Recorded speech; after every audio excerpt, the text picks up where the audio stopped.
നമ്മൾ പെരുമാറ്റ രീതിയിലൊക്കെ പല പാവപ്പിഴകളും വന്നു പോകാം. തിരുത്തി മുന്നോട്ട് പോകും. അതിന് നമുക്ക് തിരുത്താനുള്ള അവസരം നമുക്കുണ്ട്. ഇപ്പോൾ ഈ നിമിഷം, അടുത്ത നിമിഷം ഞാനുണ്ടോ എന്ന് എനിക്ക് പറയാൻ പറ്റില്ല.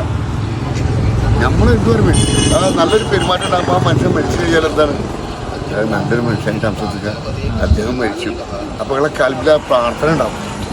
പരസ്പരം ദൈവമേ ആ മനുഷ്യന് ആത്മാവിനെ മോശം കൊടുക്കണേ. എല്ലാ മുസ്ലിങ്ങളാണെന്ന് വെച്ചാൽ പരസ്പരം അവൻ്റെ കബറ് വിശാലത നൽകണേ. അപ്പോൾ എന്താ, സമൂഹവുമായിട്ടൊരു ബന്ധം ഉണ്ടായിരിക്കണം. നമ്മൾ സാമ്പത്തികമല്ല മെയിൻ. ഒരു വലിയ കോടീശ്വരൻ ചിലപ്പോൾ സമൂഹവുമായിട്ടൊരു ബന്ധം ഉണ്ടാവില്ല. ചില കോടീശ്വരന്മാർ, എല്ലാവരും അല്ല, എല്ലാ കോടീശ്വരന്മാരും അല്ല കേട്ടോ. നല്ലോണം ധാരാളം പാവങ്ങളെ ചേർത്ത് പിടിക്കുന്ന കോടീശ്വരന്മാർ ഇഷ്ടം പോലെ ഉണ്ട് നമ്മുടെ നാട്ടിൽ. കേരളം എന്ന് പറഞ്ഞാൽ, എടുത്ത കുട്ടികളെ വേണ്ട എടുത്തോളൂ. കേരളം എന്ന് പറഞ്ഞാൽ പ്രത്യേക മതമായിട്ടുള്ള രാജ്യം. തോളോട് തോൾ ചേർന്ന് ഒരു എൻ്റെ വീട്ടിലെ തൊട്ട അയൽക്കാരൻ ഒരു വേലായുധേട്ടനാണ്. അവിടെ ഓണം വിഷു വന്നിട്ടുണ്ടാച്ചാൽ എന്താണ്, അവിടെ ഫസ്റ്റ് ഉണ്ടാക്കുന്ന പായസം എൻ്റെ വീട്ടിലെത്തും. എൻ്റെ അവിടെ പെരുന്നാളാച്ചാൽ അവിടെ ഒരു ബിരിയാണി ഉണ്ടാക്കുന്ന അങ്ങോട്ട് എത്തും. എൻ്റെ ഏറ്റവും വലിയൊരു കമ്പനി നരിപ്പറമ്പിൽ പ്രദീപ് എന്ന് പറയും, വർക്ക്ഷോപ്പ്. ഓണത്തിന് അവരെ വീട്ടിലെ അച്ഛനമ്മമാരൊപ്പം വീട്ടിൽ സദ്യ ഒരുമിച്ച് ചെയ്തിട്ട് ഒരു വേർതിരിവില്ല. അപ്പം നമ്മൾ കേരളക്കാരെന്ന് പറഞ്ഞാൽ മറ്റുള്ള സ്റ്റേറ്റ് പോലെയല്ല ഇന്ത്യയിൽ. നമ്മൾ കേരളത്തിനൊരു പ്രത്യേക തനി നിറമുണ്ട്. കാരണം പ്രകൃതി, അതിലെല്ലാവരും അടങ്ങി ഈ പ്രകൃതിയിൽ. കാരണം ഒരു ഇഷ്യൂസ് ഉണ്ടായിക്കഴിഞ്ഞാൽ നമ്മൾ കയ്യും മെയ്യും നോക്കാതെ നമ്മൾ അത് മുസൽമാനാണ്, ഇത് ക്രിസ്ത്യാനിയാണ്, ഇത് ഹിന്ദുവാണ്, നമ്മളെ ചുമര് സ്റ്റെപ്പാക്കി ഇട്ട് കൊടുത്തിട്ട് കയറ്റി മത്സ്യത്തൊഴിലാളികൾ. ഓർക്കുന്നുണ്ടോ 2018 അല്ല, മറ്റു സ്റ്റേറ്റുകളെ പോലല്ല. കേരളം എന്ന് കേട്ടാൽ തന്നെ എന്താണ്, ദൈവത്തിൻ്റെ സ്വന്തം നാട്. മനുഷ്യൻ മരിക്കുന്നവരെ വിദ്യാർത്ഥി. എനിക്കൊരുപാട് ക്വാളിഫിക്കേഷൻ ഉണ്ട് എന്ന് വെച്ചിട്ട് ഞാൻ എവിടെ എത്തിയിട്ടില്ല, അറിവില്ല.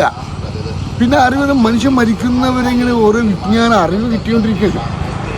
നമ്മൾ ഒരുപാട് ഇനിയും എത്താനുണ്ട്. നമ്മൾ ചില്ലറ എത്തലൊന്നുമല്ല. എന്നെ സംബന്ധിച്ച് പറയാൻ വെച്ചാൽ എനിക്ക് 3 പെൺകുട്ടികളും ഒരു ആൺകുട്ടിയും അടങ്ങി എൻ്റെ കുടുംബം. സ്വന്തം വീട് കൂടില്ലാത്ത മനുഷ്യനെ. പക്ഷെ നമ്മളെന്താണ് ജീവിതത്തോട് പോരാടും. ഒരു മകളെ കല്യാണം കഴിച്ചു.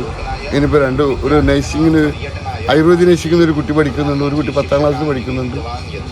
നമ്മളെന്താ, നമ്മൾ ജീവിതത്തിൽ ചിലപ്പോൾ നമ്മളത് വീഴ്ചകൾ വരും.